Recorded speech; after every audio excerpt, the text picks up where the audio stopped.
Greetings. I'm Reverend Jennifer Cormier, proud creator of this podcast. In my recent private work, I've been helping successful women to release the pressure they put on themselves so they can feel at peace and have way more fun in their lives. And this is exactly what we do in the Grace Collective, a virtual spiritual community of soulful, big hearted creatives who value authentic connection and joy. At the Grace Collective, we practice keeping our hearts open and our sense of humor in the face of life's inevitable challenges. Just like you, we've each moved through various life losses and we've risen up through the ashes. And we've risen up through the ashes.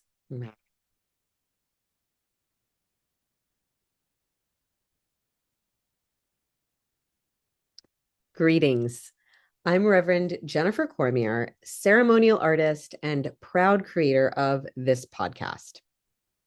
In my recent private work, I've been helping successful women release the pressure they put on themselves so they can feel at peace and have way more fun in their lives.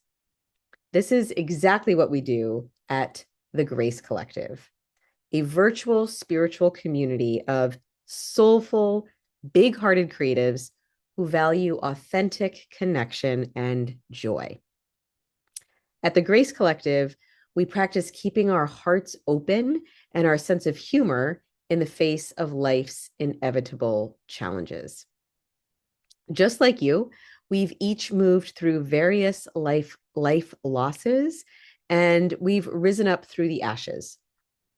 We're leaders, artists, healers, aunties, mothers, grandmothers who gather to heal, grow, and create together. We honor our bodies, the earth, and all beings as sacred, knowing that nature, friendship, and laughter are all good medicine for the soul. We meet at the intersection of spirituality, embodiment, and creativity as part of our activism and our legacy. So I welcome you if you are a soulful woman looking for more community, creativity, laughter, and fun. I invite you to join the Grace Collective. Visit www.gracecollective.us and check out the show notes for more details. I look forward to connecting with you there.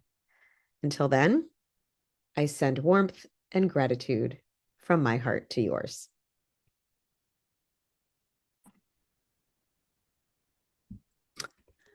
So, hi, Lewis. Hi, Barb. It's been a minute since we've talked. Yes. Yeah, it's so good to see you both. I was just I reached out to Lewis and Barb because I was just on a meeting with Caitlin, and she's been supporting me with this Walk Through Grief with Grace podcast from the idea that I had 5 years ago. And she was helping me with, just graphics and different things and was really excited about um, podcast production. And I said to her at the beginning, I said, okay, I was like, am I going to do this podcast? I don't know. It, felt very scary to me and very like, mm, podcasts weren't a big thing like they are now, I guess back then. And I said, well, you know what? If Lewis and Barb would be the first guests on the podcast, I'll do it. You were sort of my test, if you would come on. And of course you did. And I had no idea what I was doing. And I don't know if I know much more now, 4 years later, but we were talking. And I said, that would be a really beautiful full circle if I could reach out to Lewis and Barb. I haven't talked to them forever. I owe them a phone call, for a long time. And it might be a really beautiful thing to have them on as the last episode or one of the last episodes, because we're going to wrap this chapter on the anniversary of my dad's death on November 15th. I'll offer a practice, like a meditative practice or something then. So, um, So it's just so good to see you. And I I want to acknowledge just all the layers of work that you're doing in the world. And um, you have a conference coming up. Do you want to start talking about where you are right now or the conference in January? Where should we start? What do you feel like is, Oh, we could definitely start with the conference in January. yeah. It's our fifth annual Two-Eyed Seeing Conference, Mm. and which is physically in Biddeford, Maine, at the University of New England, Okay. where I'm on the clinical faculty, and virtual. Most people come virtually Okay. because it's January, it's Maine, it's Right. icy. People aren't flocking to Maine in January, huh? Well, much, but I can tell you, you can get a really cheap Airbnb on the beach. I bet. And the ocean doesn't freeze. Yeah. True. So yeah, it's still there. And so It's are the seagulls. picturesque as heck. Oh, it's very picturesque. And Yeah. the campus of the University of New England is Ugh. gorgeous, Mm. just gorgeous. And I'm not paid to say this. So the conference room is this room with floor to ceiling windows looking out over a little bay, and it's just really beautiful place to Yeah. be. And Mm. Yeah. So our focus is to support Indigenous voices as at least equal to and often preferable to conventional wisdom or conventional thought about health and, well, both physical and mental health, and thinking about dis-ease or distress. And so our focus is either Indigenous speakers or people who work in Indigenous communities. Mhm. Uh, and I think we have a really nice lineup. We have one of our friends from Australia, Carly Atkinson, whose mother Judy is now a national treasure. Mm. They're both Aboriginal women. And we tried to get Judy, but she said she's retired. She spoke for us previously. they talk about they have a society organization that does work with child sexual assault. So they work with kids who are traumatized, and they do amazing work. They're just lovely. Yeah, And part of that, I mean, like Lewis says, it crosses disciplines. It's really an integrative approach to mental health, but not considering the elements as from traditional medicine as add-ons, or but as equally valid and important. and by traditional medicine, you mean Indigenous medicine, I think. Indigenous Yeah, medicine that yeah. comes from different cultures. So we have another one of our favorites, or two of our favorites, is Viramu Nia Nia and Bush. Alistair Bush. I only know him as Alistair. And they are a team. Alistair is a psychiatrist, and Viramu is a healer and Maori healer. And they work together, and they tell stories about what it's like. And um, one time Alistair told the story that there was a kid who was sick, and he was working with them, and it wasn't really working, and medication wasn't working, and he didn't know what to do. And Viramu met with him and discovered that there was a cultural taboo that he had broken, that involved wearing somebody's piece of clothing. Yeah. Yeah, Or no, it was a piece of jewelry. piece of jewelry. And so Wiramu worked with him to do ceremony to make that right, to make amends. And the kid got better. And Alistair was just saying, this I couldn't have done that in a million years, because that's what it took, and that worked. So it's really opening up the context of mental health. And Yeah. And then we have a panel of prison chaplains Mhm. who who work with Indigenous North American prisoners. They're from Connecticut, Connecticut, and Maine. New Brunswick, and Maine. Connecticut, New Brunswick, and Maine. Yeah, Yeah.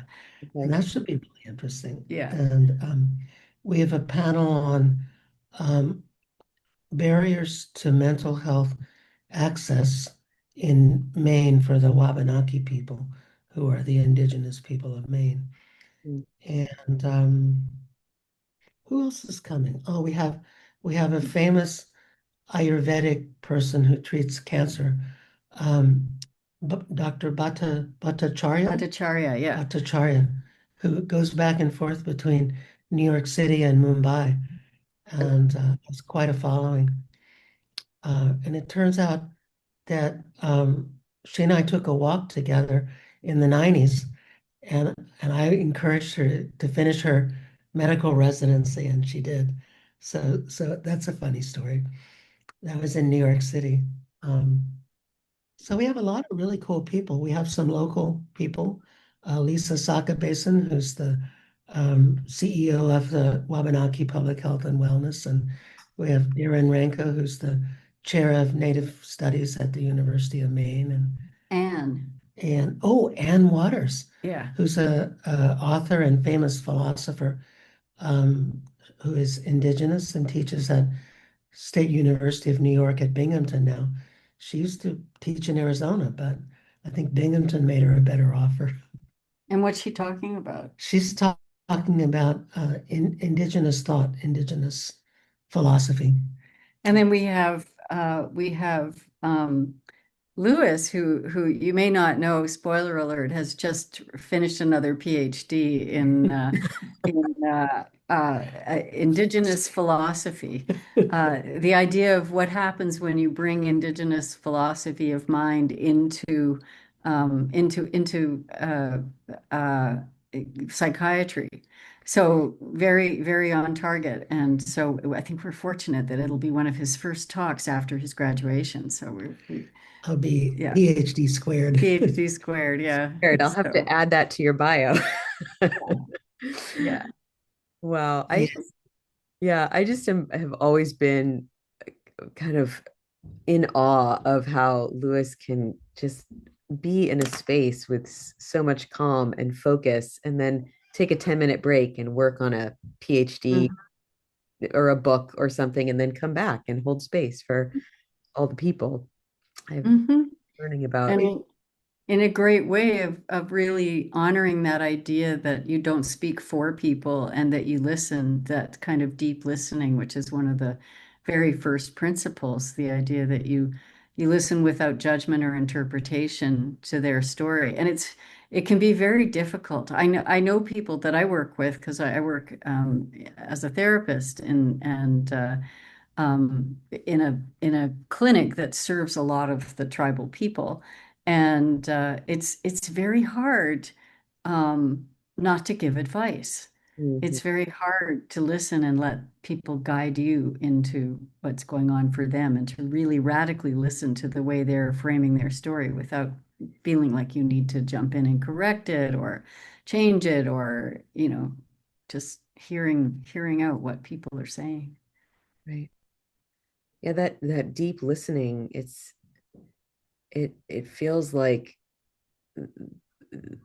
a crucial piece of medicine that we need in this time of what's happening in our world and our culture. And I woke up thinking about AI this morning, and that it's that are we ready for this, like our compassionate human capacity, um Or have we put enough positive, compassionate things on the internet for AI to find? right right right, because it's sourcing all the things, like Mhm. what things are there.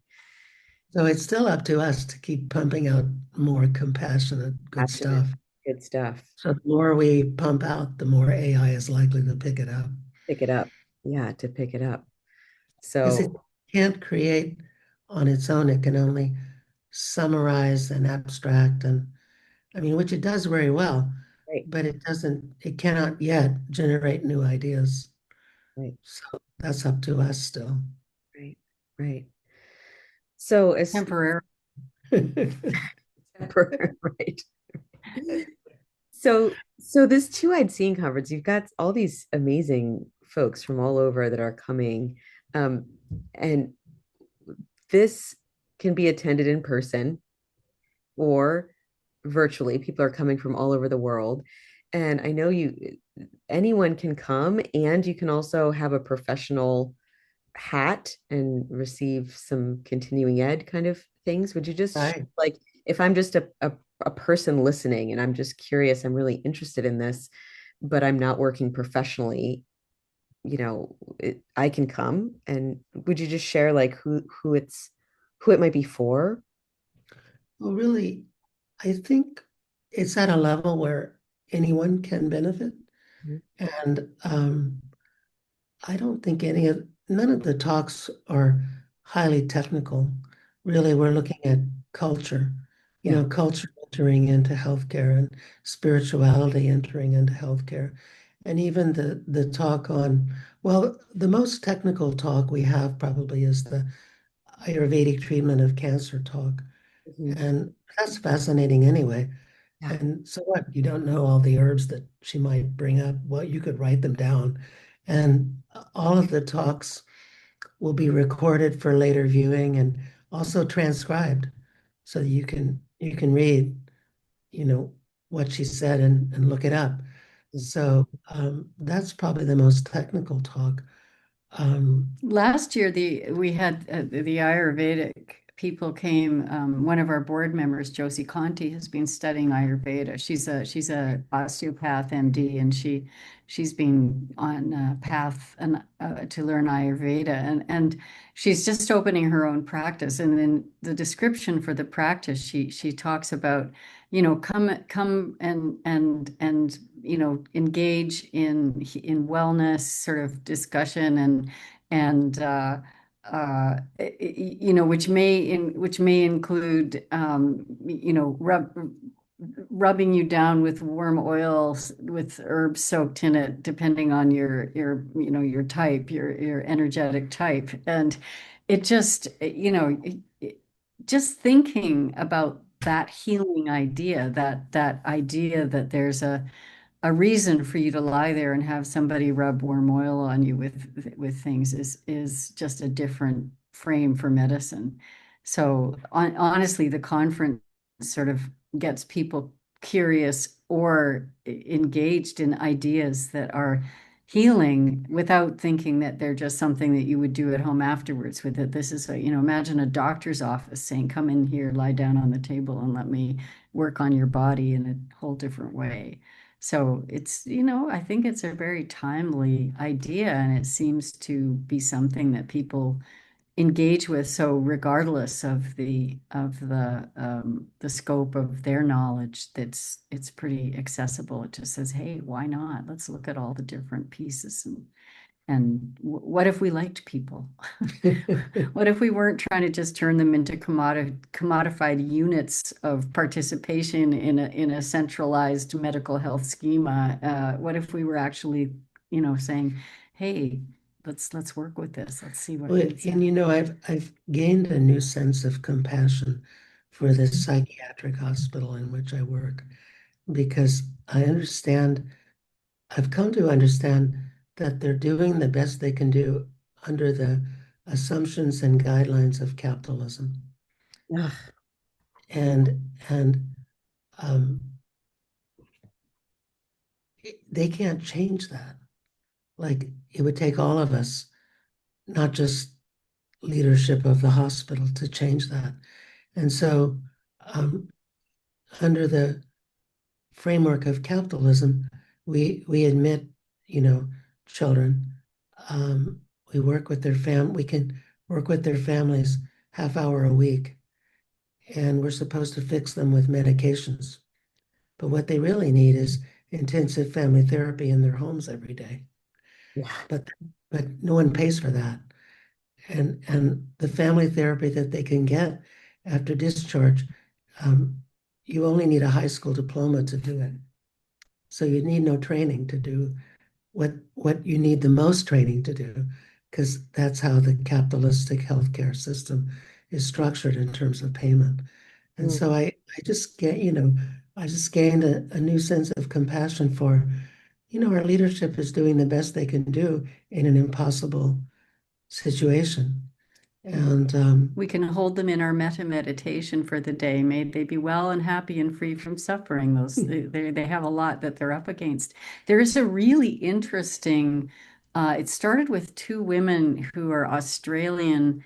It's this paradigm that is called power, threat, and meaning, and it's really looking at the impact of power, the level to which it can be threatening. What is the threat to you of this power, and the meaning that has in your life as something that we need to use as a context for mental health.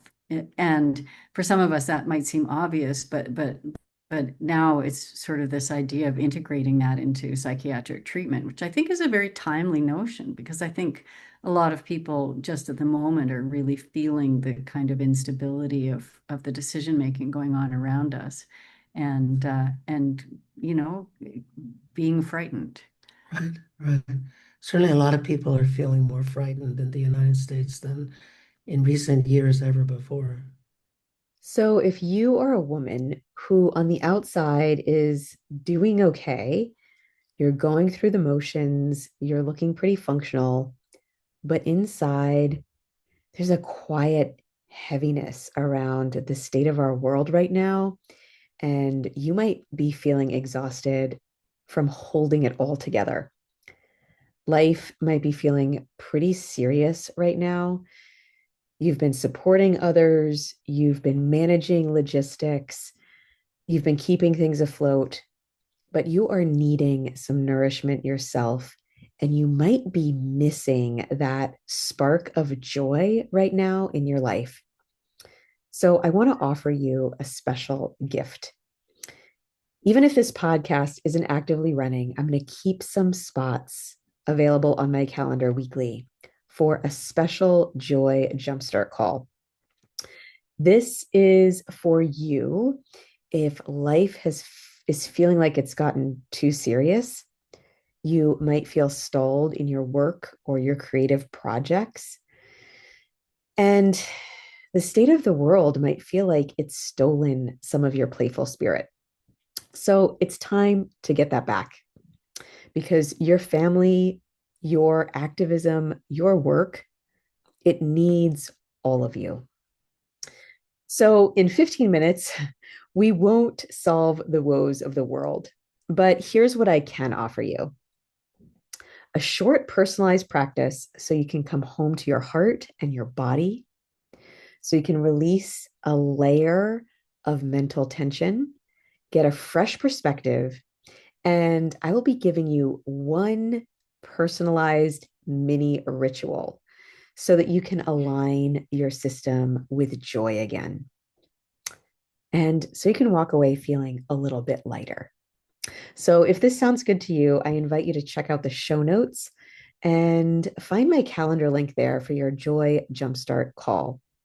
And I look forward to meeting you as one of our beloved listeners there. Yeah. There's a lot of fear. I'm feeling it personally. I'm feeling it around me. And there's just layers of unease and fear and terror, and for all kinds of reasons. And Well, and mourning. I mean, your focus is on grief work, and people are grieving what used to be. It's a powerful shift. yeah. And I just there's this systemic soup that we're in, and we can do what we can do, in it. Can you speak a little bit about scope? Because I know the work that you do, like, as I know you both, there's so much creativity, there's so much play, the value of friendship, the value of community, um and touch.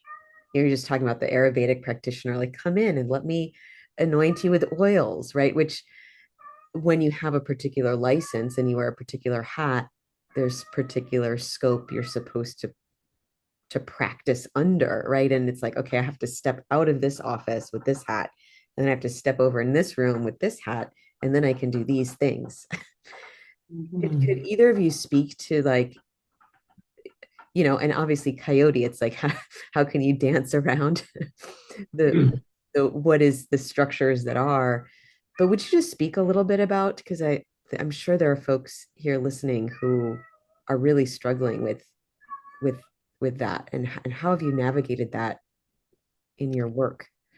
Yeah, I have a couple examples. So I have a psychotherapy client who confronted me that if I'm not pro-Israel, I hate her and want her dead. Mm, And I said, it's not my policy to take political stands with my clients. mm, And she said, well, you have to, or you hate me. And I said, I don't hate you. And I'm not going to take a stand except to say that killing is bad and people shouldn't do it. And and she said, well, I hate, you know, Islamic people.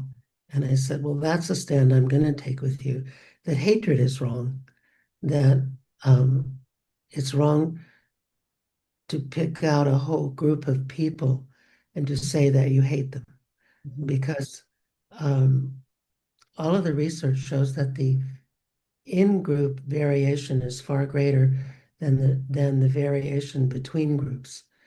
And so you can find people at any extreme within any group, and in fact both extremes, and mostly they're in the middle, and mostly they're nice people. mhm. Um, and she attacked me and said, well, you don't have any Jewish friends and you don't have any Muslim friends. And so then I started, listing off some of my Jewish friends and Muslim friends, and that confused her. So we'll see what happens in the next installment of our psychotherapy, but I'm really focusing on the whole intersubjective thing that we can create this field where I don't have to support your political views, but I don't have to condone hatred either. And that's an absolute line for me, is that I don't condone hatred. And my other example comes from my son, who's a MAGA supporter and who's teaching me radical acceptance and unconditional compassion. So he's aiding my spiritual growth tremendously with his MAGA ideas. And I'm learning how to be a loving father despite what comes out of his mouth. And I think that's a really good lesson for me. Absolutely. Yeah. Wow. What about you, Barb? Have you come up against a dance around scope at all, or? Oh, absolutely, indisputably. Um, I had a lot of clients who were very energized by the current Republican movement, and very, it's interesting because it's our encounter, like Lewis said, intersubjectivity. It's how we encounter the other and how we give them status and credibility or not. And the idea that you have to give somebody a place with full status in the world who you struggle with some of their ideas is something that makes you feel a little uncomfortable. And it's interesting that one of the big kind of pillars of a lot of treatment for in difficult situations is learning how to manage discomfort, learning how to manage our sense of discomfort, and keep our ability to get along. They call it interpersonal effectiveness, and it's how we have relationships, how we can be in a relationship and have allies, and not just alienate everybody by being grumpy, kind of thing. And so, and because you feel uncomfortable, but so there is a sort of peace that some people are feeling, that they don't have to give that status, that subject status, to a group, to groups of people. And at first it was sort of, well, Barb, it's Adam and Eve, not Adam and Steve, and that kind of thing. And I mean, my job is not to challenge their political beliefs in the scope of wondering about their mental health. It's to, there's usually other things that are presenting themselves. But the discomfort of people feeling comfortable. I think that's part of the promise of MAGA, is that you're going to feel like you're doing the right things, like you don't have to like other people, you don't have to allow, and in fact, it's overstepping to make rules about inclusion or to honor difference. It's overstepping to invite you to consider people in that way. And they can be denied opportunities. They can be summarily hauled out of the country, and it's finally acting tough. So there's a really interesting kind of of um, of that level. And I, speaking of power, threat, and meaning, I have no power over that. It's not something I can affect. I can say things in a careful way, but if I say too much, they just other me, and I'm just, oh well, against that. I mean, I'm fairly open. I have a sticker on my computer bag that is a rainbow sticker that says human, that I've had on it for years. And now all of a sudden, whenever I go out with my computer bag, there's people who come up to me and go, I really like your sticker. And it's never happened before. But I think that feeling of looking for the best way to use my time and my protest and I don't hate on command. I don't, I don't accept those ideas. But that's so it's an ongoing daily discussion in my head of how can I protect my view of respect for other people and interpersonal function. How can I contribute to a different dialogue in the face of this diminishing idea? And some days it's just a few words, it's just standing up for something, and other days I can, speak louder and join other people and comment on how I think it's, and point out, the observation that something that I value greatly is being torn apart. Mm-hmm. Mm-hmm. Yeah, it's so interesting. I've never seen that perspective before. Can you hear my cats yowling in the Yeah, background? we like cats. Like cats. We have two cats, and they have so much to say right now. They really want to contribute to the conversation. Hey, Akoya, can you let them out? Um, so we'll see if they can go. If they want to keep talking. Um, the promise, I feel like, huh? Can you let them out? It's still pretty early. It's okay. And there's like a lot of crows fighting outside. A lot of crows are fighting outside. There are a lot of crows also action here. So the animals are fighting too. I woke up because of them. You woke up because of the, I know, I've never heard anything like that before. It's probably because we're talking. There's a whole crow situation happening outside. They're like fighting some type of other bird. Okay. Anyway, if you would let them out anyway, just because I'm trying to focus and say something, and it's hard for me. But I'd thought of it in that way, Barb. Like the promise is, is comfort. The MAGA promise is like power and comfort, which I don't usually think of in the same snuggly space, but it's like we're promising you this fierce power, and that you'll feel protected, because we will militarize the people. We will militarize everybody and give them permission to use extreme measures. It is absolutely confounded rhetoric, because it's doublespeak. It will make you feel comfortable because we'll give weapons and permission to people to damage people that make you feel uncomfortable. It baffles me, but it's that's part of the appeal, I think, for And people. also the appeal of belonging. You belong to us, the ruling class, Yeah, that you're part of us. You're part of the ruling class. Yeah. yeah. You haven't been there before. You've you've been part of the ruled class, part of the you know, that's that whole sort of belief that the world is discriminating against white males. You know? Mhm. So I don't know. I think people will do anything to belong. It's how you recruit young people into the military. It's the most effective way is to offer them a sense of belonging, and then they'll join up and they're willing to die for a sense of belonging. They'll go to war for a sense of belonging. Mm. Well, we as people will do almost anything to belong to someone or something.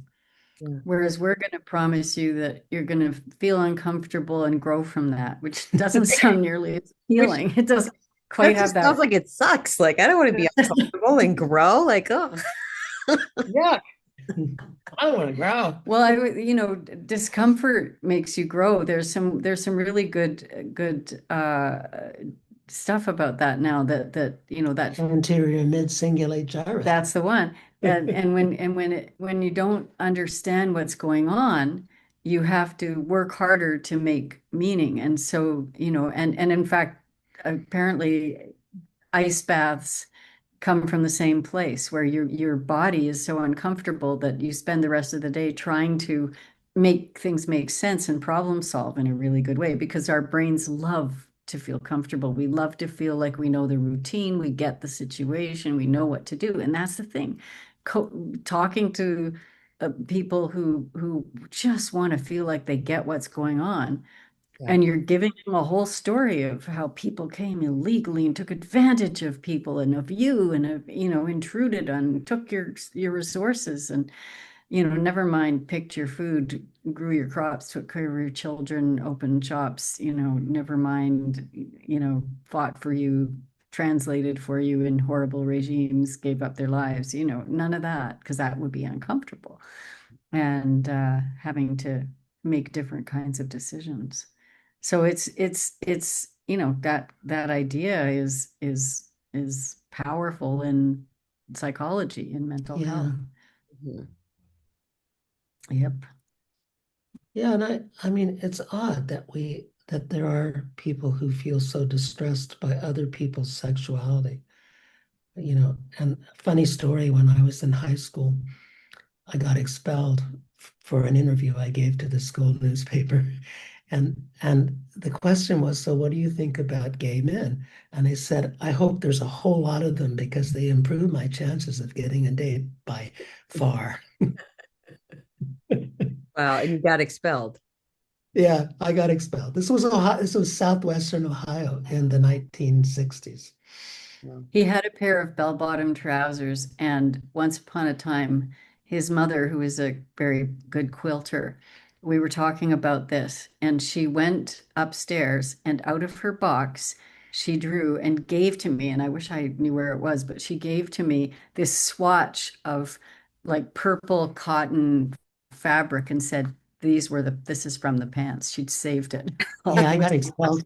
I got expelled for the pants too. Yeah. Oh gosh. Oh man. Yeah. It's so interesting. Like what it's bringing to mind for me right now is like um all the different ways we might define in different traditions ritual and ceremony, and rituals that we do on a daily basis that are the same, that keep us safe, just our routines, like, okay, I floss my teeth and I brush my teeth and I do, like the things that we can count on that make us feel powerful, right, in what I can control. And then one of the ways that I've experienced you both holding ceremony is in a very like creative way that is curious. It's like, this is not, let's open a space that maybe is not from any particular tradition, and we can bring in dreams or elements or this, or let's write down all the things that you might bring in, and let's to as a group, let's pick some, and let's, it just brings in all of this possibility that takes us out of routine. or how we might do it in our own little space. Do you want to just share some of, because I feel like there's that fundamental belonging, and we can belong to the military, or we can belong to a healing circle, or we can belong to, I'm just curious what's coming to mind for either of you on any of that. Well, we just got back from France.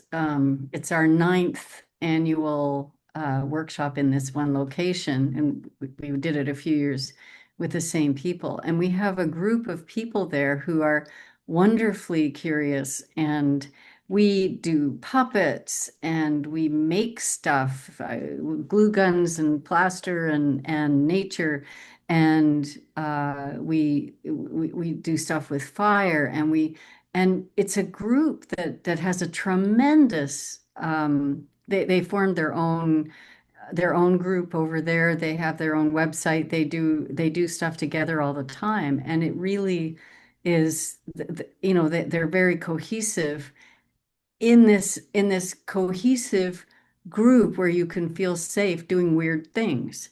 And so the things, may be weird, and we invite you. We always want to hear from you what you feel, if you're going to celebrate the four directions and thank the ancestors. We want you to feel like you have a way to do that you can use your own guidance for how that might look and what that might be. So it is a little bit putting you into that creative space of things could happen, Mhm. which is the growth space.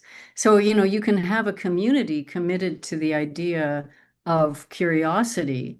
So the together in the community, you might feel a little uncomfortable, but you're supported by all these other people, which seems like a pretty good deal for exploring, that that you're included, you're welcome. We never, you're welcome with us, and we might do some weird stuff. Yeah, and I think in some ways, churches have filled that function of giving people a sense of community and belonging. Sadly, some churches do that through othering and making other churches wrong. Um, I remember a wonderful billboard fight between the Protestant church and the Roman Catholic Church about the question of whether or not dogs go to heaven. And the conclusion was that all Roman Catholic dogs go to heaven. The Catholics were unbending on that position. It's on the internet. If you if Yeah, you if you look for that, for do dogs go to heaven, you'll find the war between the two churches. churches with their Yeah, sign. yeah. And yeah. So yeah, but I mean, and I think um, you know, churches can be a wonderful source of belonging. And we're all looking for it. I mean, people feel a sense of belonging with their football team. We're here in Kansas City, despite the Portland waterfront behind us.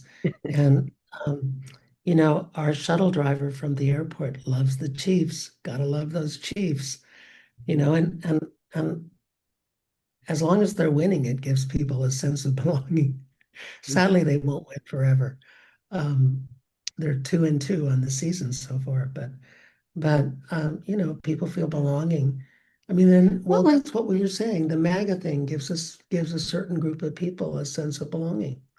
and in confusing times. I mean, it's the same with, people stay loyal to their football team despite them doing badly. Look at the Red Sox fans. And, Hey, they're so in the playoffs. so people, yeah, so people, there's a lot of, it's an interesting matrix, that whole idea of belonging and being and comfort, and what we value and how we navigate that space. But it is a foundational part Mhm, of the mhm. human experience, is that we want to, and I mean, in a church is a place where you can experience things that feel unintelligible, things that feel weird, but you're given, and in the church where my father used to go, I would notice that there was a guy who told you what was happening. Mm. The Christ is talking to you, Christ. And so there were very boundaried experiences that you could have Mm. with with with the spiritual world. You could have Mary Magdalene. You could have Jesus might, there might be a message coming from Jesus, where we have coyotes and puppets and anything speaking to you and trees and all that kind of thing. There's a small localized set of interpretations that are given to that transformational experience. And it happens in rows looking forward. It doesn't happen in a circle.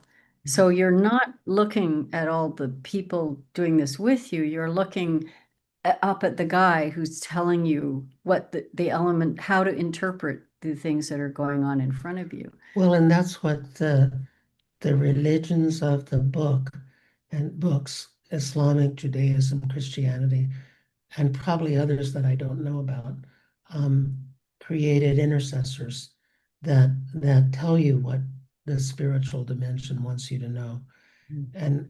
And it's not up to you to know directly. You have to go through the priest or the rabbi or the mullah.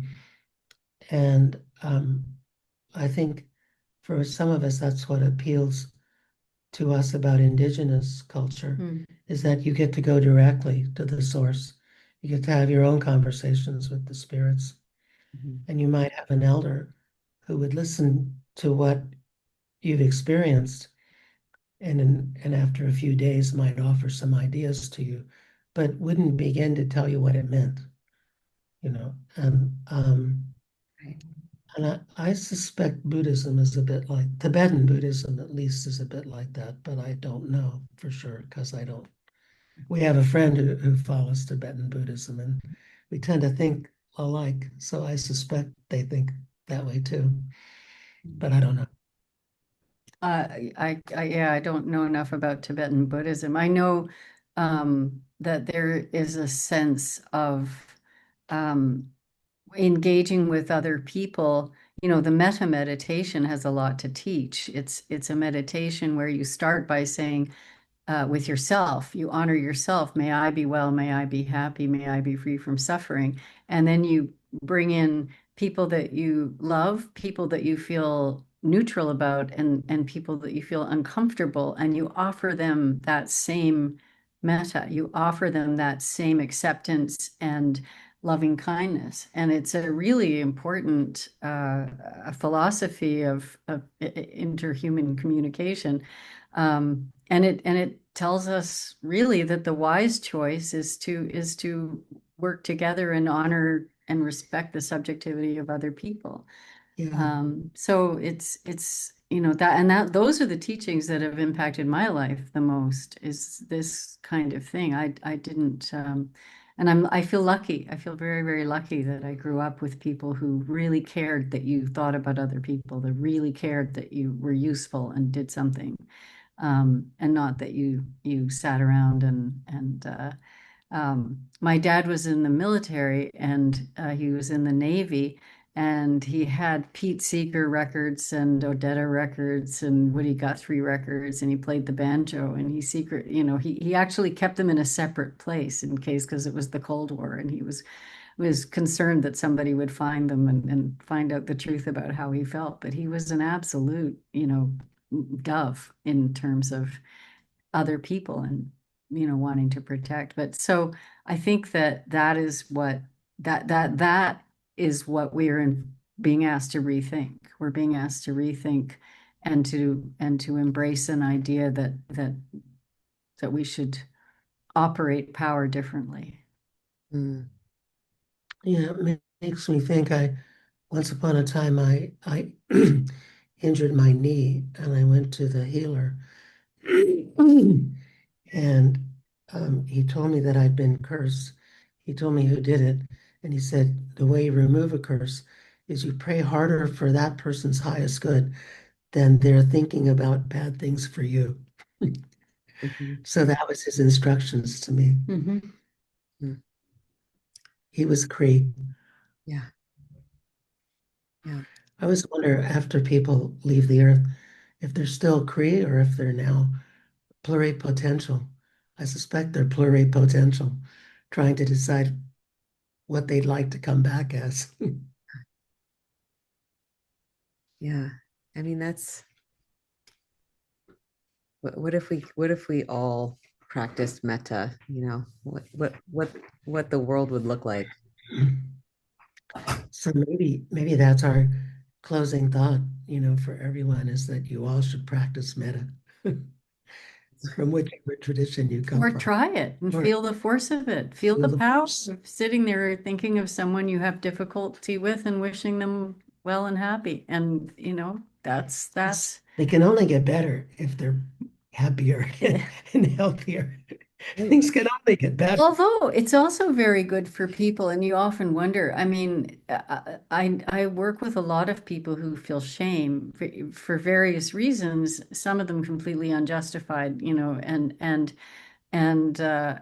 well, shame is the enemy of change, but meditation is great because it teaches you that you need to think about yourself being in alignment before you start worrying about other people. So that piece of wishing yourself the same thing, wishing yourself that wellness is just very radical for some of the people that I know. Yeah. Yeah. Maybe that's how we could close with some metta.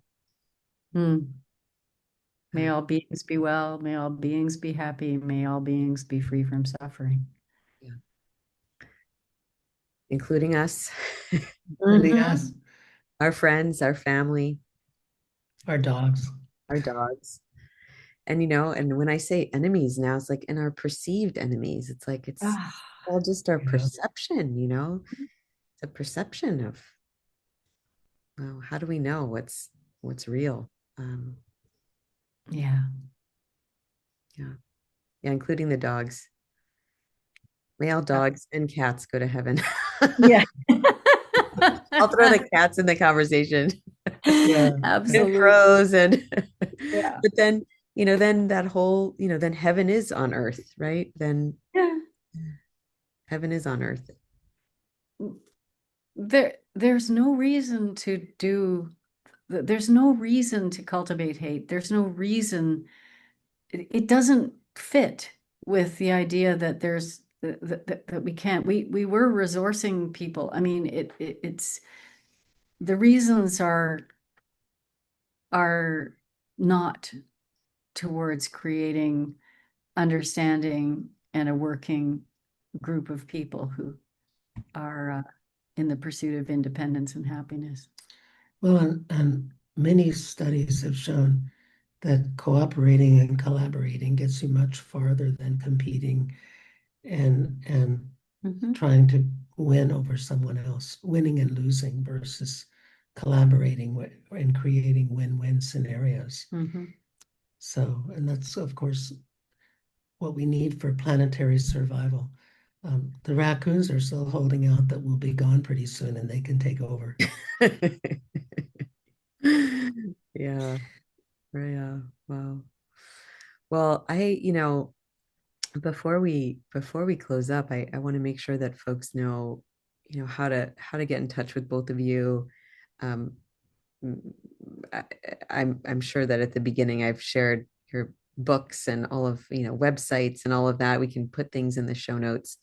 But I think that the conference is the thing that's the biggest thing, that event that's happening, right? In January. Right. You can share the conference for that. People can register. Can they come? And if you could, it's coyote-institute.org is Okay. our website. And if you go to the events page, you'll find all the information for the conference and anything else that we're doing. And you can always write to info at Coyote Institute. Is that the email? Oh, Coyote Institute events. Okay, so at info at Coyote Institute No, events. it's just Coyote Institute events at gmail.com. Okay, sorry. Yeah. What he said. Yeah, and you can always Google us. We Yeah. come up really Yeah, fast. we come up fast. And you can, if you send something to that website, we'll get it. Yeah. Yeah. Actually, people will get it who are much better at People responding than way I. better than us at figuring this out will can tell us, and then we can make sure not to miss it. So, Or give you the wrong email yeah. address. Yeah. Mhm. Those boxes fill fast. Well, Yeah. wonderful. Whether folks come and get a very, very inexpensive spot on the not frozen ocean in Maine, or or Mhm. on Mhm. the computer.